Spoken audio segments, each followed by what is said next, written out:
Hi, everyone. Welcome back to the Nurturing Astrology podcast and the Seeker Seer Show. I'm Dominique, your astrologer and seeker. And I'm Sarah, your intuitive and seer. Welcome back, everyone. So, last time we established that animals are extraordinary perceivers of the energy field and naturally connected to the unseen and into their intuitive gifts. They're naturally intuitive, right? So, today we want to go a little bit deeper into the world of animal communication. Because Sarah, as a reminder, is not just an intuitive and a seer, but she is an animal communicator and healer. She found her connections to animals, specifically horses and dogs, from when she was very young. You can go back to the last episode where she talks a little bit about that and really gives a broader understanding of animals and their intuition and what that can show us about our own intuitive gifts. So I definitely recommend going back and checking that out. So today we want to learn more about what animal communication looks like. Sarah, tell us, how do you see the difference between loving animals, knowing they're intuitive, and then communicating with them? Most of us love our animals really deeply, but I think we tend to interpret them through our own human lens. Mm. So we end up projecting or anthropomorphizing or just making assumptions about them Ah, that I think might not exactly be how it really is. So I think communicating with animals as opposed to work with humans is very different, at least for okay. me. It's when you're present enough to actually tune into them, sense enough to be able to receive what they're sort of sending. Okay. And they're always sending. And also it's looking at communication through energy, sensation, for me, sometimes image, sometimes full feeling, like Yeah. body feeling. I think love, obviously, it allows us to be close to them, right? It's something we feel, it's an emotion, but Yeah. the sensory perception and actual being able to, in a sense, tap into them at that communication level really allows me to tune into them. Mm. Okay. So there's a lot of skeptics out there, right, about communicating with animals. What do you say to them? Yeah, it's not a performance, it's not fantasy. For me, it's not like I don't hear animals speak in words or sentences. That's not how I receive. It's more Okay. of a receptive, intuitive feeling, slightly different from humans. It's sort of like tuning into a radio frequency that never stopped Mm, broadcasting. Um, and I think the skepticism itself is, I would say it's the wall. It's the same wall we talked about in the last episode that humans have built themselves around their own instincts. oh, yeah. You know, it's sort of like the wall doesn't mean that the signal isn't there. It just means that Yeah. we You as blocked it. humans have stopped accessing it and listening to Hmm. it. We aren't listening to it. So again, to go back a bit, repeating a bit of what I said in the last episode, I think it's really about understanding that we are all animals, including people. We're just another species on the planet. And we all Hmm. have that sensory perception. We all have, the sixth sense, but animals have it to such a degree that goes so far beyond anything that we can even understand as humans because we have blocked it out and because we have allowed our mental capacity Hmm. to take over our instinctual abilities, Oh, right? yeah. Yeah. Yeah, so That's I think true. communicating with animals, if you're talking about, does it really work or not? I think it's the same as being an intuitive for a person. It's, can you really tune into that person and get their information through their energy, through your sensory perceptions? Yeah. And how heightened are those sensory perceptions that you're able to receive? True. And so just to play devil's advocate here too for Right. the audience, right? So with working with humans, you can get a response that you're accurate, that it's landed. So how it's like evidential mediumship, right? So it's like you Yes. can Yeah. get Yeah. evidence from working with a person. How do you get evidence? Or if you don't, does that take a little extra sort of just, I guess, acceptance and believing that this is true or that what you're sharing about the animal is accurate? Does that make sense? Yeah, I think that's a really important question. And I think that's where we do rely on the human.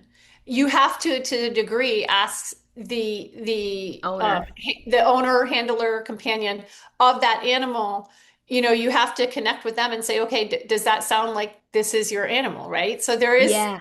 you can use them as sort of, I guess, that intermediate step to get information. And other times, if we're talking about looking at an animal and what's going on with them medically, is I will get feedback later of, oh yeah, we Oh, yeah. found it. We found what you were talking about, or we didn't find that, but we found this, but this led us to that, that kind of thing. So, Yes. so I think that is another way.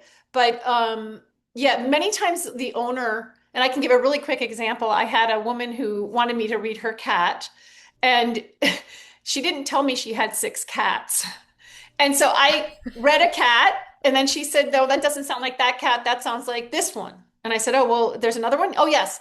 And I ended up going through three cats when I finally said, how many cats do you have, and which cat am I supposed to be reading? But I had already gone through three of her cats. I just wasn't hitting the cat she wanted me to talk about. That's funny. So I think that's where the human is important to sort of discern, are we on topic here? Have we actually touched Yes. into the energy that we're looking for? Beautiful. Yes. And of course, my mind goes to my work with parents and children. Right. So, reading children's charts is a very sensitive thing. You have to do it ethically, and that's why you look to the parent first. You are talking with the parent, especially if they're a minor. You do not do readings for the actual child. You're doing it for the parent, and using the chart or the understanding of perhaps what they are witnessing and observing about Correct. that child's behavior that can Yes. then help an astrologer guide them in their parenting to support that unique child. So it very much feels like I'm getting goosebumps on that. That it feels very similar because a child often does not have a voice in that conversation, like a Right. literal voice to affirm things. Right. So that's what it speaks to me, that sort of sensitivity of the owner or the handler being the guide, and then they can then create a better environment or change some habits or things for that animal to support them. So it Correct. very much speaks to parent-child sessions and animal communication with animals. Is that? I Yeah. think that Yeah. that It's lines it's it's up. basically the guardian is there to sort of, I guess, help to, as you said, guide, but also Yeah. to put boundaries around what we're working with. Yeah, absolutely. Yeah. Okay, so then so I want to go into actually what this feels like for you. So what are you actually doing when you communicate with an animal, and what do you feel inside? What is that experience? So it's like with people, it begins with sort of, I guess, setting aside any analytical or any, Mm, intellectual processing completely, yeah. right? Hmm. It feels like a receptivity rather than a reaching, I guess I Okay. would say. Yeah. It's the Like first tuning impression in. is always Hmm. the truest, right? Before the mind steps in to edit or dismiss what we Yeah. get. So, I mean, that's the practice. It's learning to catch it before you talk yourself out of it. It's Yes. learning to trust it. And with animals, like you said, it is harder. It's definitely harder in because it takes more confidence and more trust in yourself. Oh yeah. Um, for me, animals don't speak in sentences. They speak in almost what I would say like truth. Like it works both ways. I mean, animals don't only read us from a distance, right? The moment there is physical contact, like I'll take an example, a leash, or if you're with a horse, the reins, um, Hmm. that connection becomes an even more direct line, right? It's a physical Yeah. connection, but every tension in your body, every shift in your emotional state instantly travels down that leash. Like I would tell every dog owner, if you're upset and you're walking your dog knows it not only just because you're near them, but also because you have now a physical connection with them. So through the Hmm. leash, through the reins, those physical connections are there. Oh But yeah. I think they're already receiving our contact before we make contact. It just Hmm. makes it louder. And I think for me, when I'm reading an animal, it is, like I said, very much like a human. So I can get it through image, I can get it through feeling, that kind of thing. I think Okay. I feel physical sensations. Like I might feel it in my own body, what the animal is feeling in theirs, right? Gotcha. Most often, I'm shown where an issue is, like if it's physical in that way. But I Okay. can also feel their emotional state. Like I felt, heavy grief or anxiety. And this always arrives as a felt experience, not Hmm. descriptive, right? I also Yeah. can get images, which is how I work with people primarily. But it's almost feels like it's a memory, like a picture or a snapshot or an impression that I pick up. And Okay. I often can also get a knowing. So a direct sense of something that has like no logical source, but it feels completely undeniable. Gotcha. So it's very similar to reading people. You just Yeah.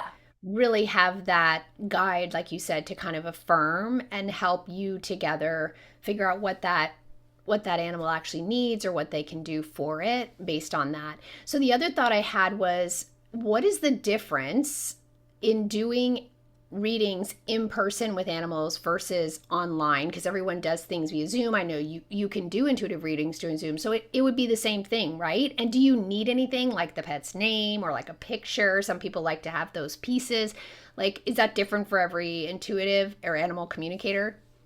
I think it's different for every animal communicator or intuitive. And it's interesting to me because I'm going to quickly say, go digress, but I know the CIA looked into intuition and they did a lot of work with intuitives and remote viewing, and they would give them Mm-hmm. latitude, longitude, and expect them to tell you what was going on there. And I Oh, think remote viewing can be something that is trained, but it's also something that certain people, certain intuitives might have a knack for, and other intuitives, that's not how they work at all, oh right? yeah. So Mm-hmm. I think every intuitive has their own way of working, and we really cannot be sort of stuck in a box and like, oh, you're not intuitive because you don't know that latitude, longitude, or you're not intuitive because you don't pick it up this way. Right. We have our own sensory capacities and what our primary way of working is. I do think some of it, like I said, it can be trained and heightened, Mm-hmm. but if you come in it with it innately, like I did at birth, it's something that I already have my own sort of way of doing it, I guess I would say. So to go back to your actual question was, yes, I can definitely do it virtually. I often will ask certain questions about the animal or pet. So I definitely the name. I like to know rough age. Mm. If it's an animal that has a job, it's good to know. So, Oh, emotional support animal, is it a, police dog, or what does that horse do? Is that horse, herding cattle all day, or is that horse a polo pony? So yeah. that's helpful to know the context that you're in. Mm-hmm. And it's also helpful for me to just get a couple questions from the owner of where are we going with this. Otherwise, you sort of end up on a Yeah. tour. But yeah, that's really it. I tend to tune into both people and animals through names. Mm-hmm. Sometimes I might need to know where it is, where they are physically, but I don't necessarily need a picture. Okay. No, no. Yeah. Yeah. And animal, I'm assuming that animal communicators, a lot of them work different ways, in different Yes. ways. Yeah. So it's, and like you said, the remote viewing thing, there could be different skill sets that different intuitives have that can tune in different ways. It's an interesting example of the remote viewing, because that is another gift that someone could naturally have, or could be, they could tune in or train, I guess, an ability Right. to do as well. Okay, so give us an example of a session that's kind of stayed with you, or an experience that really moved you or changed you or kind of validated this work for you. I'll give you a remote or a virtual session that I had. I had a woman call me about her horse, and she kept asking me what was wrong with him. And she said Mm. she had noted that he didn't want to leave his stall. He didn't want to halter on him, and he just didn't want to come out of his stall. And she said he was just really adamant about it. And she couldn't figure out why. And so I immediately tuned into him, and I saw an image of a shooting pain in his lower jaw. Just like it's almost like I just saw it like a big black mark in his lower jaw. And Okay. I asked the owner, has he had his teeth floated recently? Because that's what you do with horses. And she said, yeah, a few months back, and they all seemed fine. It's all good. And I said, well, he's showing me that like any pressure on his head, if you're putting on the halter, like it's terrifying for him. He doesn't want to have that on his head. And I saw an image that it was basically on his lower jaw, under the tooth. It was like a cavern of gunk. That's how I saw it. It was just like icky stuff under there on his left side, I think it was. Anyway, I told the owner of the horse what he had shown me. Okay. And that I got a feeling that maybe it could be an abscess or there was something going on there. And I suggested that the vet recheck him, and she really wasn't sure. She was like, "Yeah, I don't know. We just had his teeth done. I don't know if I want to bring the vet back out." And I said, "Well, it might be worth it if you can't get this worked through." And Mm-hmm. I gave her a couple other ideas of things she could try, just talking to him. And then when I heard from her a month later, she actually got back to me and she said that the vet had found a large abscess right where I had said, and then he was finally on the mend and they had sorted it out. So that when I have things that happen that are that clear, Yeah. it's just it is very validating, of course, Yeah. of course. And there are times too that I've found where I don't get clear information, or I get information, but the animal is very clear that they don't want the owner to know all of it. Oh. And much like I think a protocol of working with people is I have to be very careful about what I divulge and what I don't, because I am here reading an animal and I have to respect that animal. So I have had animals show me that they might have cancer, but then they will just say, well, the vet needs to come and check it. But then if I say, well, can I tell the owner, you have cancer? The answer is usually no. Wow. So there are boundaries in it as well, which is really interesting. I didn't expect to find that. Yeah, that was true with me too. So you honor that. Yes, absolutely. Have you ever had someone come back and tell you, an owner tell you, "Oh, we found out they had cancer," and you're like, "Yeah, they told me that. He told me that, but he told me not to tell you." Yeah, I mean, some of my clients who I'm closer to, I have told them that. I said, I really couldn't say that, but they did. I did tell the owner. I said, you definitely need to get it checked. I wouldn't wait. So you tell them that part. You just don't tell them the detail that you I don't know tell them the diagnosis. No, and the I'm not a diagnosis. vet, so it's not in my purview to do so. Right. Um, That's an ethical thing to do as well. right, right, As a communicator. right. I think that's a good point if we bring it back to like a PSA about like you're not a doctor. You know what I Right. mean? That you Yeah. have somebody come and read your animal, your pet, like you still need to follow through with the doctor, or you Yes. can't you're not necessarily doing diagnoses or prescribing per se meds or whatever without seeing a doctor. So you can be kind of like a broker for the animal, but they have to actually be the advocate Yes. as the owner. Absolutely. That makes Absolutely. total sense. Okay. Yeah. So Yeah. if somebody's watching right now and they're thinking about their own animal and they suspect there might be something going on with their pet, but they can't figure it out. Obviously going to the vet would be ideal and what most people do. Yes. But if there's even something mysterious they can't figure out, is that when they call you? I mean, I suppose they could Yeah. call you before or after, but I'd be like, call my pet communicator first. And before I go spending money over here, or if I don't have insurance, maybe I see Sarah and get a little bit more insight, and maybe I don't need to go to the vet. It's something energetically or emotional. I don't know. It could be various Yeah. things, right? No, absolutely. I have had people who've had issues where the vet couldn't figure it out. And I've Mm-hmm. even, when I was working abroad, I actually had a vet who would ask me, he's like, I can't get it. What are you getting? I Yeah. can't find it. And so I could at least be like, well, I think you should look here or here. And that Mm-hmm. was one of my most validating times in my life, an understanding that I could see, Yeah. right? That I was a seer, was working with that vet, because he would very often then go and, do the x-rays or do the tests or whatever and come back and be like, yep, you got it. So that was very helpful for Oh, me yeah. to understand and to validate my own perceptions on things and my own intuition. Awesome. Yeah. So if there's somebody out there who's like wanting to hone the skill, they kind of have a sense of it.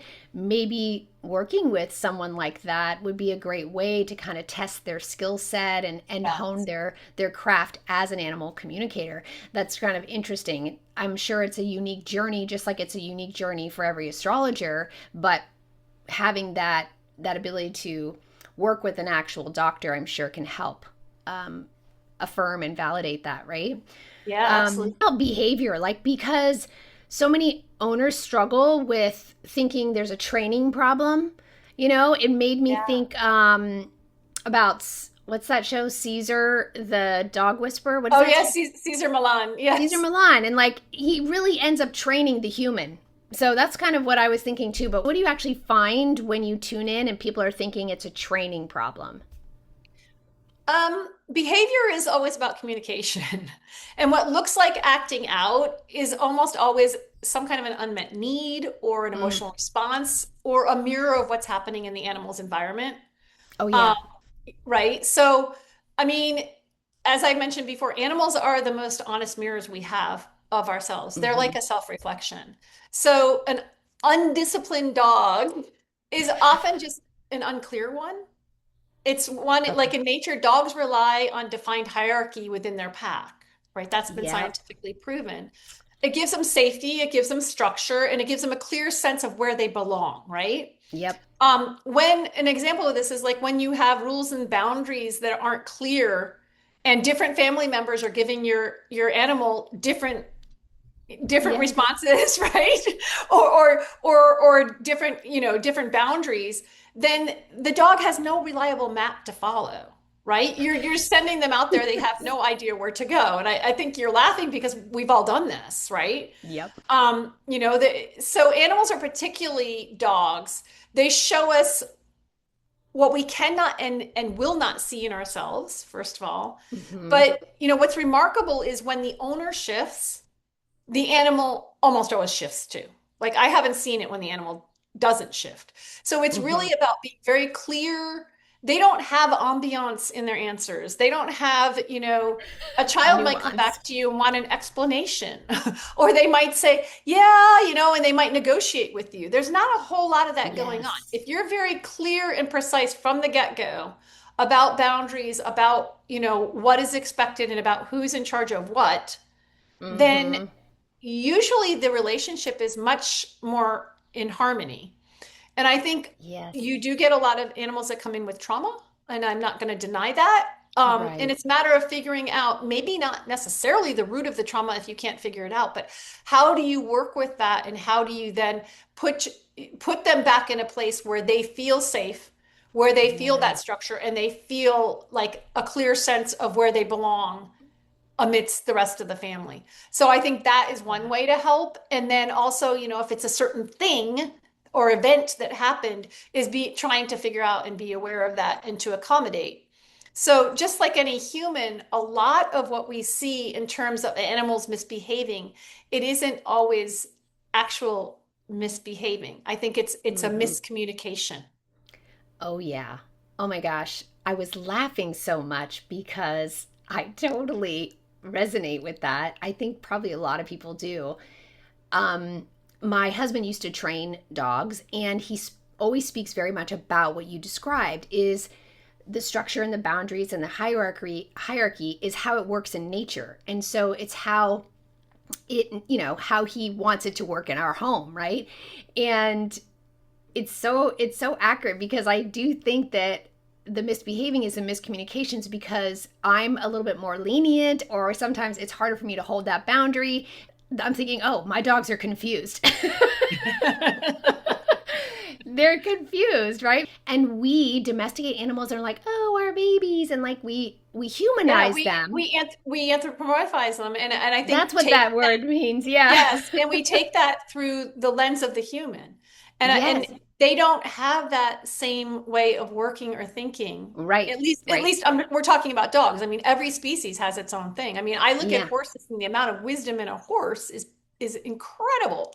And Yeah. it's, a simple movement of your body. If you look at somebody who does dressage with a horse, they can react from just a shift in just literally, Yeah. them moving the weight in the saddle. Yeah. And Yeah. so it's there's a high sensory capacity, but also there's a level at which that communication, because we Hmm. don't have the sensory capacity, we're working with words, and we're not Yes. setting the boundaries maybe in the same Hmm. way, or we don't have the same rule structure that they do in Hmm. nature. And yes, we Yeah. have brought them into our lives and into our society, but we can't expect them to be human and have a human response. Yes. And that's where I always try to give. my husband his props, because people will always say our dogs are so well behaved. They're mostly well behaved when he's around because he is that alpha, right? And he's taught them that. And I think that's a really good point about behavior. It is really about the human. It really is about the family. And if you have mixed energies and mixed expectations on the animals, they're confused. Yeah. No, the nicest thing you can do is to be clear. Yeah. And to be precise in your clarity with them, because they Yeah. don't have this sort of middle ground. They don't have, Yeah. the gray. It's black or it's white. Yep. That's so true. Yeah.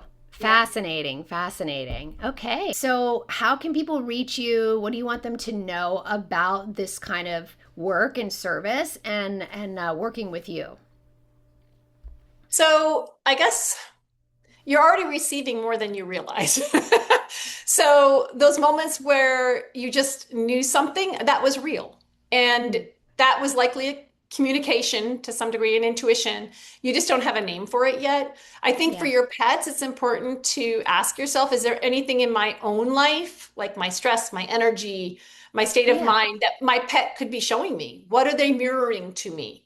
And that can help you Mm. to also sort it out. Or what have I been dismissing or explaining away that might actually mean something that they're trying to show me? Oh Um, yeah. and when did my animal's behavior change? What was happening in my life or the environment or the home at exactly that time? What went on?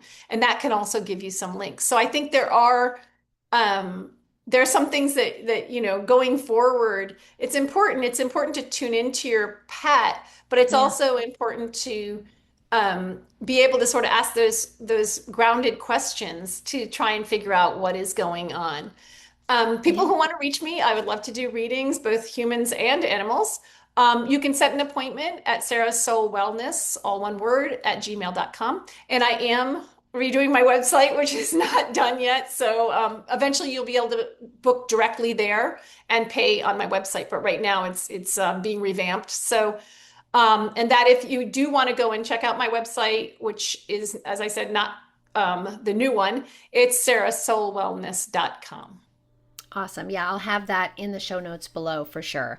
So you can go check that out and just like email you and you'll set something up if you're seeing this before the site is actually finished and ready to go. Awesome. Yes. Yeah. Thank you so Awesome. much. Yeah, it's fascinating work, and I think that anybody who's interested in animal communication or having their pets read, I love that you give them some things they can start tuning into right away, some ways that they can even hone their own intuition with the help of their pets, right? It could be, Yeah. if we're talking about this idea of how we can nurture our own intuition and balance that logic and the seeker and seer in you, it's a great way to tune in, settle with your pets, and ask those kind of questions and see what you can discover on your own. And then if you do go to an appointment with you or an animal communicator, like, do they validate that? Oh yeah, I got that too. It's also validating your own intuition so that you're building a relationship, a different kind of relationship with your pet for the future, you know? Yeah, and I think just to leave it at one last thing is one of the things that I've learned the most from my pets, particularly dogs, is just watching them. Like literally if you're out on a walk and you can just sort of be still and quiet and actually watch them like without your headphones on or any other distractions, is really being able to, when they saw that squirrel, what happened? Like Mm. did their ears go up? Did their breath change? Did their stance change? And looking at how they are reacting to the natural Yep. environment or things outside of themselves has taught me so much about everything from their energetic field and how they sense to their whole olfactory system in terms of Mm. their entire sensory perception of the world. And I think it's really, really fun and interesting to do that. And I know most people might think, oh, well, I just take my dog for a walk. But, maybe one day just sit for a minute and just really pay attention to what's going on with them and in Yeah. them and how they are reacting to their environment. Absolutely. It's a missed opportunity for us as humans, right? To Yeah. connect with our intuition if we can stop and really pay attention to that. So I think that's really the overall beautiful kind of thing we're hoping to express is the value of animals and nature and connecting to that ourselves for honing our own intuition and for validating some of our seeking, but also nurturing our own ability to see. Yes, So absolutely. hopefully, yeah. So hopefully this episode has been another fun exploration of that from this perspective of animal communication. And thank you, Sarah. I look forward to talking to you more about more exciting topics like this. Let us know if there's anything you have questions about what Sarah offers or your own experiences. We'd love to hear them. Let us know what you are curious about for us going forward so we can do some more chats that might serve you on your seeker and seer journey. Thank you. Thanks, Sarah. Talk to you soon. Bye, Okay, everyone. bye. Before we say goodbye, if something we've said has sparked a question, a memory, or you simply want to know more, that's exactly why we're here. Share it in the comments. And if you would prefer some one on one support, Sarah works with clients in intuitive and astrological readings, animal communication, and life coaching.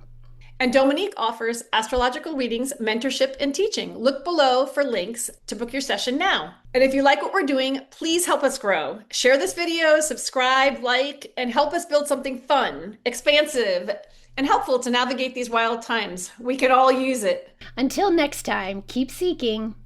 Keep seeing and keep trusting what you already know. Thanks, friends. See you on the next episode.